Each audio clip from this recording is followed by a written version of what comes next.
Well, good evening and welcome to the online federal presidential hustings for our party presidential election 2010. And I'm here at Cowley Street in London this evening at Lib Dem HQ with Susan Kramer and Tim Farron. And this evening we're going to be asking questions that we've gathered on the internet and also from the audience in the room. So, what I need to tell you, first of all, is that the election is coming up very soon. You need to return your ballot by November the 10th. So that probably means posting it November the 7th at the latest. So make sure you send it off in plenty of time. After you've watched this evening's discussion, please do hurry on and get your vote sent in. The result will be announced on Saturday the 13th of November.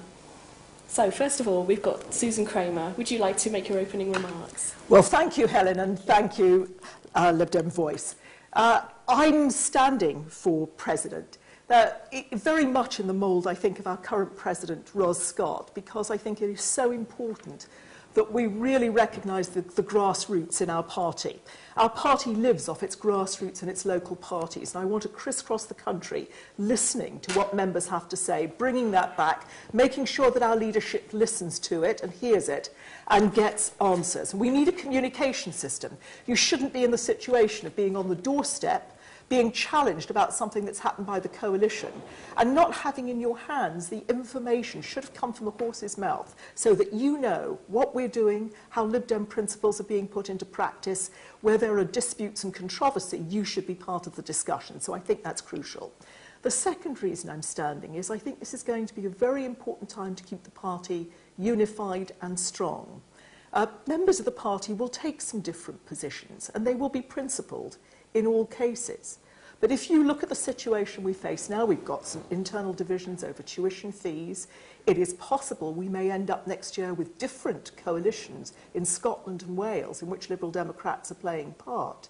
Somebody has to try and hold the ring on all of this, and that, I think, is the role of the President, making sure there's a distinctive voice for the Liberal Democrats, but that the public understand that members of coalitions may have to speak or vote differently as part of the compromise that is required for that coalition to function, but that we retain our identity, and it will be on that identity and the platform that comes from it that we stand when we face election.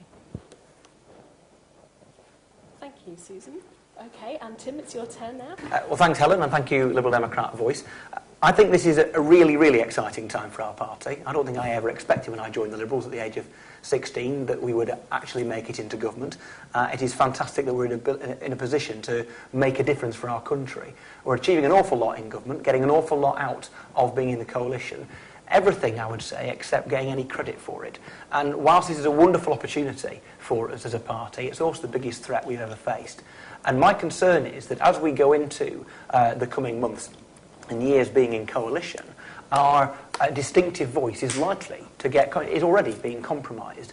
When we're dealing with defending government policy, without a doubt, being part of the coalition means that our identity is likely to be weakened and threatened. We have a leader who is wonderful. It makes me proud fit to burst when I see the Deputy Prime Minister, a Liberal Democrat, behind the dispatch box. But he is bound by two things. First of all, there's only so many hours in the day. And secondly, collective responsibility. And somebody needs to be making clear what the Liberal Democrats stand for, why you should vote for us. The next time I hear any Liberal Democrats say we'll have a great message to sell the electorate in 2015, I will punch them. Because the reality is there are elections next May, and the following May, and the following May, in Scotland and Wales and throughout the rest of the UK in terms of local elections as well, and a referendum next year. We have to have a very clear message to sell, and I think the President can do that. That's why I think the role has changed. It's why Ros, who did a fantastic job as President, chose to step down, because she felt there was a different job to be done now. Now, I think the critical thing as well is making sure that the President is your voice to the leader, who understands what it is you think, understands those things that you fear in coalition, and indeed understands those things that would make you delighted if the government and the Liberal Democrats in government did those things. So close access to Nick, making sure I understand what you think, making sure I'm across the country, understanding what it is you believe, what you want this government to do, and my principal job is to inspire you and make you proud to be Liberal Democrats. Thanks, Tim, and thanks, Susan. We'll move on to the questions now.